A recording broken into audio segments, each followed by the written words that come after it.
بسم اللہ الرحمن الرحیم۔ السلام علیکم۔ آج ہم بات کریں گے دو اہم ایشوز کے حوالے سے۔ پاکستان تحریک انصاف کے سربراہ عمران خان سمیت پی ٹی آئی کی قیادت 30 مقدمے میں آج بری ہو گئی ہے۔ 9 مئی کے مقدمے میں شہریار آفریدی وغیرہ بھی بری ہو گئے ہیں۔ اس میں جو ہے پیش رفت سامنے آئی ہے وہ بھی میں آپ کے ساتھ شیئر کروں گا۔ اور آج پنجاب اسمبلی میں جو فساد ہوا ہے اور جھگڑا ہوا ہے اپوزیشن اور حکومتی ممبران میں، آج بجٹ تھا اور بجٹ کے دوران جو وہاں پہ ہنگامہ ہوا ہے اور باقاعدہ طور پر جو لیگی جو ممبران اسمبلی ہیں اور پی ٹی آئی کے جو اپوزیشن ممبران اسمبلی ہے وہ انہوں نے ہاتھا پائی ہوئی ہے، گتھم گتھا ہوئے ہیں۔ اس کی تفصیل بھی میں آپ کے ساتھ شیئر کروں گا۔ سب سے پہلے ایک عجیب سی خبر ہے جو ایکسپریس نیوز نے ہمارے ساتھ شیئر کی ہے، اور وہ یہ ہے کہ الیکشن کمیشن آف پاکستان میں ایک اجلاس ہوا ہے، اور الیکشن کمیشن آف پاکستان کے اجلاس میں ان کے ذرائع ایکسپریس نیوز کے ذرائع کہتے ہیں کہ جی ایک اجلاس ہوا ہے اور اس اجلاس میں یہ فیصلے ہوئے ہیں الیکشن کمیشن آف پاکستان کے۔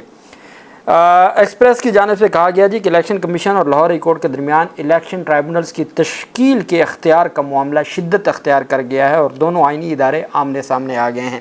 اب الیکشن کمیشن کو یہ بات نظر آ گئی ہے کہ فی الحال اور فی الفور ہماری جو اپیل ہے سپریم کورٹ آف پاکستان میں وہ سماعت کے لیے مقرر نہیں ہو رہی۔ اس وجہ سے انہوں نے اپنا جو پلان بی ہے وہ سامنے رکھا ہے۔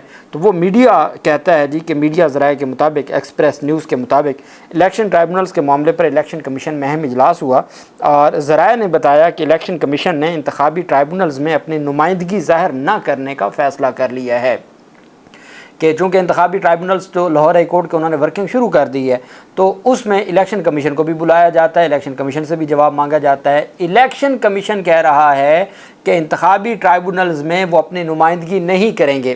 اب اصل میں تو وہاں پہ نمائندگی ہوتی ہے مخالف امیدوار کی اور ریٹرننگ افسران کی۔ ہاں، الیکشن کمیشن سے جب ریکارڈ مانگا جائے، جیسے فارم 45 کا ہے یا کوئی فارم 47 کا ریکارڈ ہے، تو وہ الٹیمیٹ عدالتوں کے پاس بڑے اختیارات ہیں۔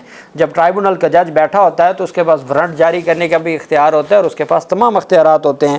بہرحال ایکسپریس نیوز کہہ رہی ہے کہ الیکشن کمیشن نے اپنے اجلاس میں ان کے ذرائع کے مطابق یہ فیصلہ کیا ہے کہ وہ ٹرائبونلز میں اپنی نمائندگی ظاہر نہیں کریں گے۔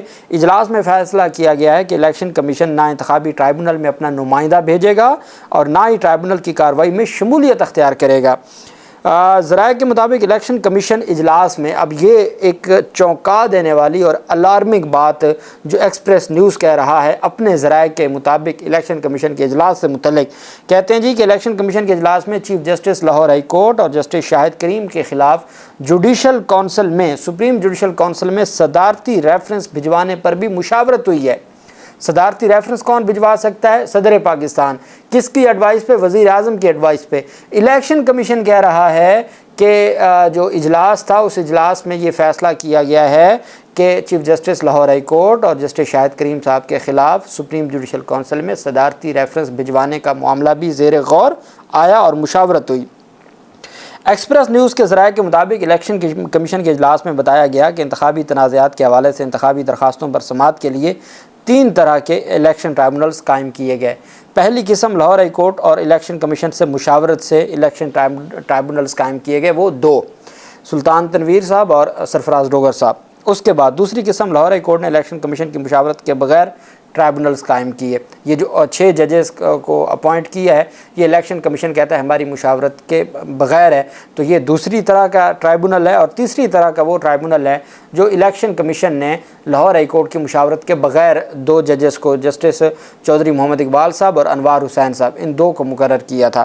تو یہ 3 طرح کے ٹرائبونلز وہ کہتے ہیں کہ اس وقت بن چکے ہیں اور لاہور ہائی کورٹ کی مشاورت کے بغیر خود قائم کیے تھے۔ مزید بتایا گیا کہ الیکشن ایکٹ 2017 کی ذیلی شق 3 کے تحت الیکشن کمیشن کو متعلقہ ہائی کورٹ کے چیف جسٹس کی مشاورت کے بعد ٹرائبونلز قائم کرنے کا اختیار حاصل ہے، جبکہ الیکشن کمیشن نے لاہور ہائی کورٹ کے تشکیل کردہ 8 الیکشن ٹرائبونلز کے خلاف سپریم کورٹ سے رجوع کر رکھا ہے۔ الیکشن کمیشن نے 8 الیکشن ٹرائبونلز کے خلاف اپیل پر کل ہی سماعت کرنے کی استدعا بھی کر رکھی ہے۔ اب یہ جو خبر ہے، اور چونکہ ایک مستند ادارے کی جانب سے خبر ہے، تو یہ معاملہ جو ہے وہ بڑا ہی گمبھیر ہوتا جا رہا ہے کہ جو الیکشن کمیشن آف پاکستان کی جانب سے اگر ایسی کوئی بات کی جائے تو میرے خیال میں تو الیکشن کمیشن کو اس کے بارے میں اپنی جو پوزیشن ہے وہ کلیئر کرنی چاہیے، اور یہ جو اخبار کی خبر ہے اس کے اوپر اپنی رائے یا تائید یا تردید لازمی آنی چاہیے۔ پنجاب اسمبلی میں بجٹ سیشن کے دوران پی ٹی آئی اپوزیشن ارکان اور لیگی جو حکومتی ارکان ہیں ان کے درمیان جو گتھم گتھا دیکھنے کو ملا۔ پنجاب اسمبلی میں جب اسپیکر ملک احمد خان کی زیر صدارت اجلاس ہوا اور وزیر خزانہ مشتبہ شجاع الرحمان نے بجٹ پیش کرنا شروع کیا تو سنی اتحاد کونسل کے اراکین احتجاج اور شدید نعرے بازی کی۔ بعد ازاں سنی اتحاد کونسل کے اراکین احتجاج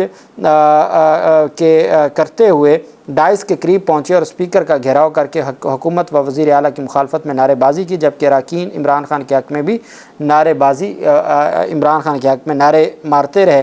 اب یہ بیسیکلی چونکہ جو چیزیں ہیں وہ بہت اہم ہیں، اور وہ یہ ہے کہ جو اجلاس ہے بجٹ کا اور جس طریقے سے بجٹ پیش کیا جا رہا ہے قومی اسمبلی میں کل اور آج پنجاب اسمبلی میں، بڑی الارمنگ سچویشن ہے، اور جو بیچارے نان فائلر ہیں ان کو تو جینے کا بھی نہیں چھوڑا۔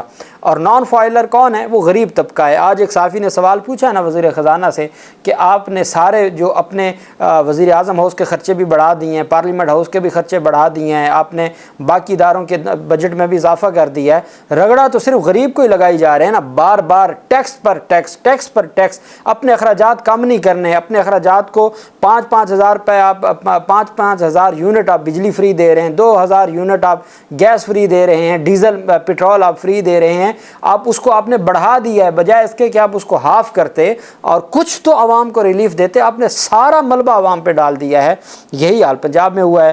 سنی اتحاد کونسل کے اراکین نے بجٹ دستاویزات پھاڑ کر ہوا میں اچھالے اور نعرے بازی کی اور بجٹ تقریر میں خلل ڈالا۔ اس دوران نون لیگ کے اراکین بھی آگے بڑھے اور پھر دونوں جماعتوں کے اراکین میں جھگڑا ہوا۔ اسمبلی میں ہونے والے جھگڑے کو قابو کرنے کے لیے سارجنٹس کو طلب کیا گیا، جنہوں نے اپوزیشن اراکین کو پیچھے دھکیلا اور صورتحال کو بہتر کیا۔ یہ آج کا اجلاس تھا، اور اس اجلاس میں یہ ساری کی ساری جو پیش رفت ہے وہ سامنے آئی ہے، اور حقیقت یہ ہے کہ آئین اور قانون کے مطابق چیزوں کو دیکھا جانا چاہیے، لیکن ہمارے ہاں صرف جس کی لاٹھی اس کی بھینس، اور یہی نظام ہے جس کو چلایا جا رہا ہے۔ دوسری طرف اہم پیش رفت سامنے آئی ہے۔ 9 مئی کے مقدمے میں شہریار آفریدی سمیت پی ٹی آئی قیادت کو بری کر دیا ہے۔ عدالت نے شہریار خان آفریدی پر 9 مئی کے واقعات پر تھانہ I-9 میں درج مقدمے کا فیصلہ سنا دیا۔ جوڈیشل مجسٹریٹ ملک محمد عمران نے محفوظ فیصلہ سنایا۔ شہریار آفریدی اور پی ٹی آئی کارکنان پر 9 مئی کو جلاؤ گراؤ اور توڑ پھوڑ کی دفعات کے تحت مقدمہ درج تھا۔ اس میں اسلام آباد کی ڈسٹرکٹ اینڈ سیشن کورٹ نے 9 مئی کے واقعات پر قائم مقدمے میں پی ٹی آئی قیادت کو اور کارکنان کو اس مقدمے سے بری کر دیا ہے۔ تو یہ آئے روز جو بریت ہے، اور صحافیوں کے مطابق آج عمران خان اور پی ٹی آئی قیادت کو 30ویں مقدمے میں بھی جو ہے وہ بری کر دیا گیا۔ 30واں مقدمہ ہے جس میں یہ بریت ہوئی ہے۔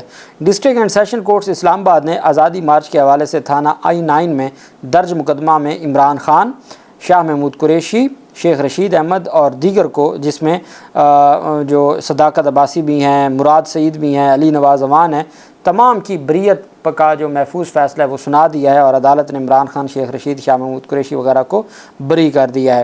عمران خان، شیخ رشید اور دیگر پر دفعہ 144 کی خلاف ورزی توڑ پھوڑ کی دفعات کے تحت 2022 میں مقدمہ درج کیا گیا تھا۔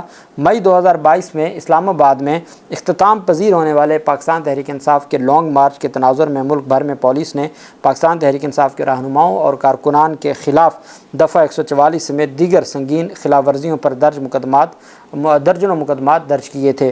جڑواں شہروں راولپنڈی اور اسلام آباد میں دارالحکومت کی پولیس نے پاکستان تحریک انصاف کے رہنماؤں اور کارکنان کے خلاف قانون نافذ کرنے والوں کے خلاف مزاحمت کرنے اور ریاستی املاک کو نقصان پہنچانے پر کم از کم 3 مقدمات درج کیے تھے۔ الزامات میں میٹرو بس اسٹیشنز کو آگ لگانا بھی شامل تھا۔ عمران خان کے خلاف تھانہ سہالہ، لوہی بھیر اور تھانہ بارہ کو میں مقدمات درج کیے گئے تھے۔ یہ تمام کے تمام مقدمات بھی ایما پر تھے۔ 109 کے تحت عمران خان کو اس میں 109 PPC کے تحت بطور ابیٹر اس میں شامل کیا گیا تھا۔ تمام مقدمات میں جو بریت ہے وہ سلسلہ جاری ہے۔